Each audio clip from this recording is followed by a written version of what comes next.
Welcome to Cut the Crop, keeping you in the know about everything you grow. Researchers, growers and other interesting folk delivering insights and information on topics ranging from agronomy to profitability. Brought to you by the Foundation for Arable Research. Hello and welcome. This is Alison Stewart and I'm the CEO of FAR and I'm the host of the FAR's Cut the Crop podcast series. So today we've got our resident FAR cereal expert, Jo Drummond, here with us, and we're going to be talking about barley yellow dwarf virus. Now, and it's a very opportune time because this is obviously a time when the growers should be thinking about that. Now, we all know that the virus is transmitted by aphids, and so the key is about how to best manage your aphid populations. So, Jo, tell us what the growers should be thinking about at this moment in time. Right, thank you, Alison. It's a really exciting time, really. Things are starting to come up out of the ground, especially if you were in an earlier sowing window. Some growers may have been held up and may not be in the ground yet, but most of the cereal crops will be in. BYDV, it's really important. We mentioned how it's vectored by aphids. And those aphid flights are going to be at their highest over that sort of spring, summer and autumn period and into the winter. And these are the winged aphids rather than the wingless aphids. And typically we see flights of winged aphids through until about the middle of June. And what this means, if you've got a crop that's gone on the ground with an insecticide seed treatment, that seed treatment's going to last you through to about tillering. And if you are particularly early sown, so if you sort of got your crop in the ground in sort of late March or early April, chances are it's starting to get to that point now because it's been nice and warm. So conditions have been quite mild. And when you have mild conditions, you tend to see high aphid numbers. And that's when we start asking ourselves, is it time to start thinking about an insecticide application if I know that my seed treatment might be running out? And in the past, it might have been a simple yes or no, but now we know that if aphid numbers are high, that's when the aphid predators and parasitoids are likely to be high as well. And those do a really good job at controlling our aphid population without having to use an insecticide. So how do we know what is high, medium and low aphid number? That's another really good question, and there's actually not an appropriate threshold. The thing to really look for is monitoring our trends and numbers. So at this time of year, we might see aphid numbers that are reasonably high. And then if we check back in another week, they might have started to drop down again.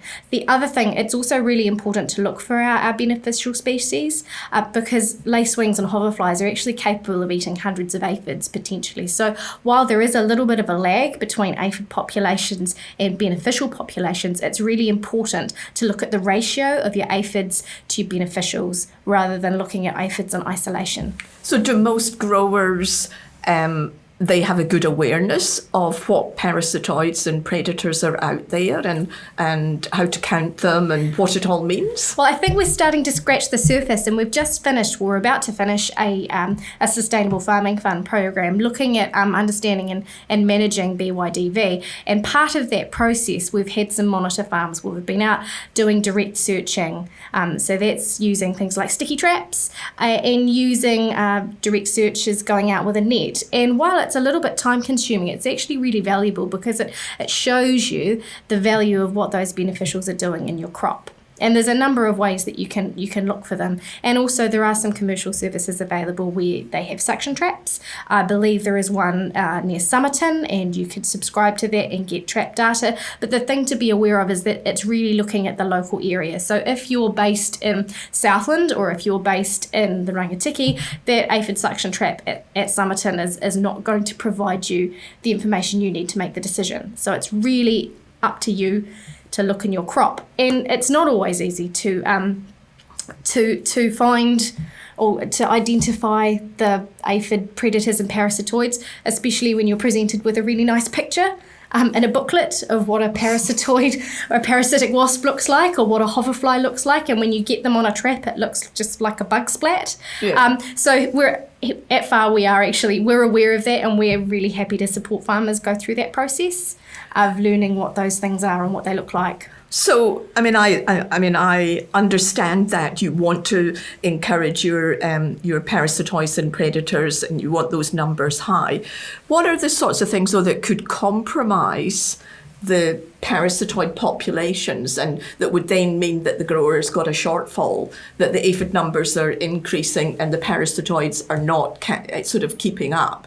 And that could create a situation where you really have to go in with an insecticide. Where you do find yourself at risk is if you have got that early sowing window and your seed treatment has run out and it's still sort of the end of May. So that is the risk.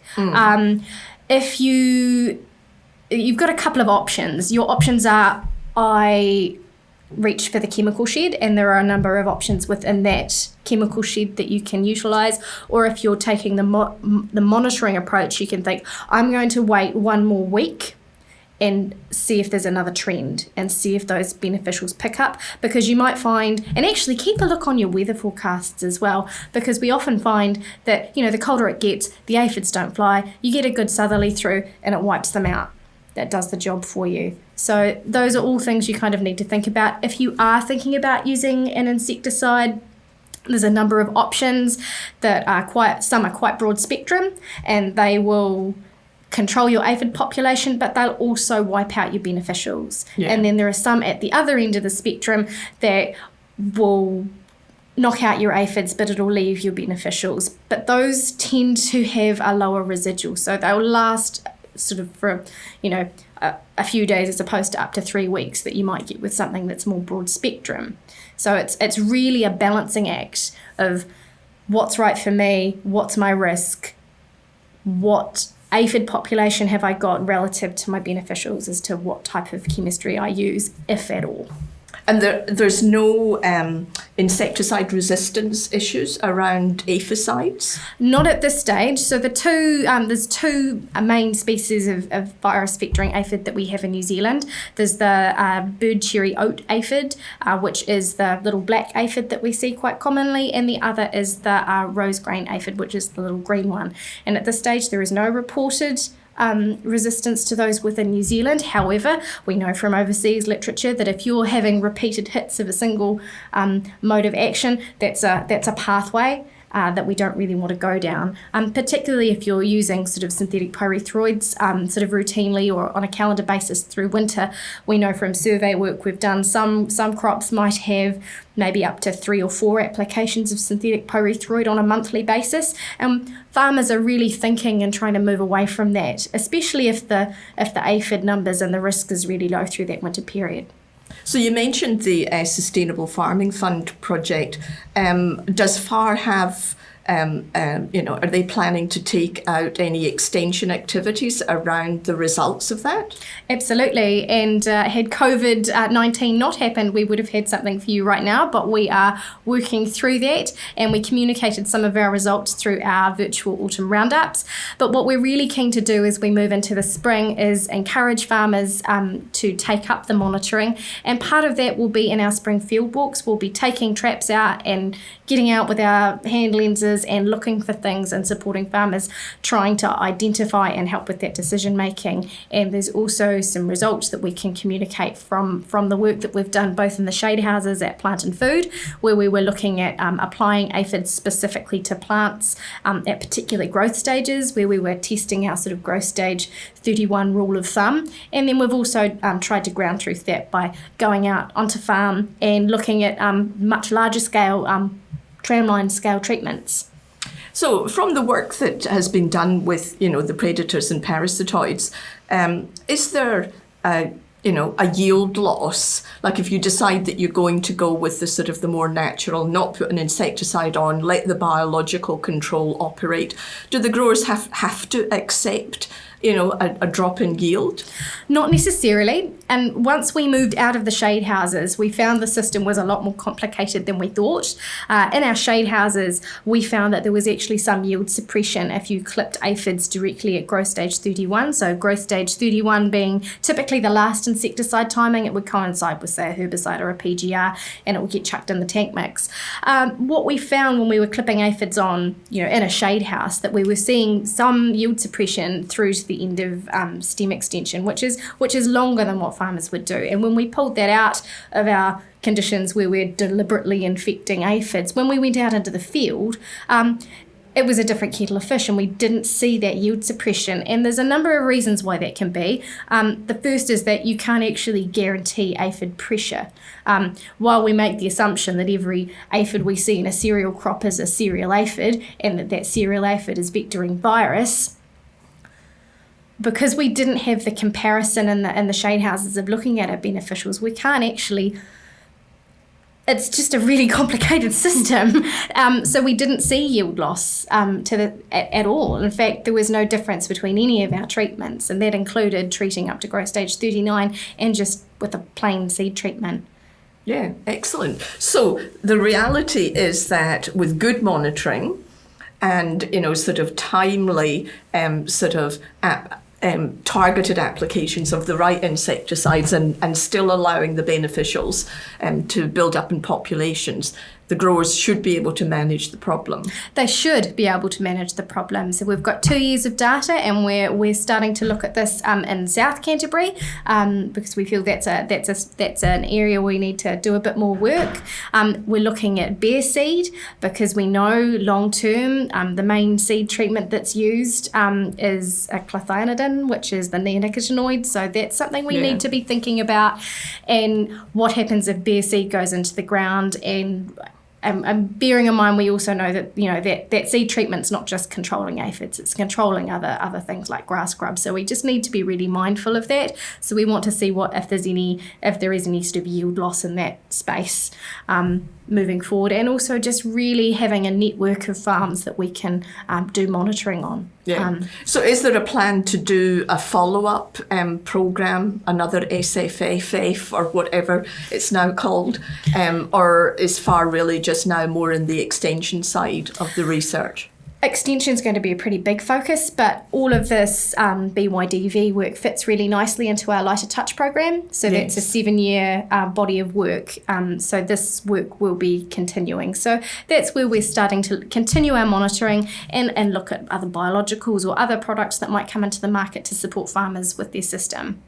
Excellent. So any final take-home messages for the growers about managing BYDV? Certainly. I think the main thing is if you want to put an insecticide on, really have a good think about it. Look at your risk factors. So like the really great cultural control method we have is shifting our sowing date a little bit later. So if you're in that position, if you didn't start until May and your crop doesn't come up and start tillering until the end of June, do I really need to go in there with an insecticide? If you find you're at the other end and you've gone early because you know your ground's going to get really wet and you might be thinking, I might be getting a little bit risky, have a really good think about it. If you are interested in monitoring, please get in touch with us at FAR. We're really keen to support anyone who wants to go into that space. It takes a little bit of time, but if you're walking your crop every couple of weeks anyway and picking up a trap and you don't know what's on it, take a photo of the trap, send it in to us. We can help you with this. Yeah. So monitoring is a good thing, and if you want to get involved, please get in touch with us. We'd be only too happy to support you. Excellent. Thank you very much, Jo. As always, another really clear set of guidance for the growers. Thank you, Alison. Thank you. And thank you to the listeners, and have a great day on the farm. Thanks for tuning in to Cut the Crop, presented to you by FAR. If you'd like to know more about any of the topics discussed or have any suggestions for future topics, go to www.cutthecrop.co.nz.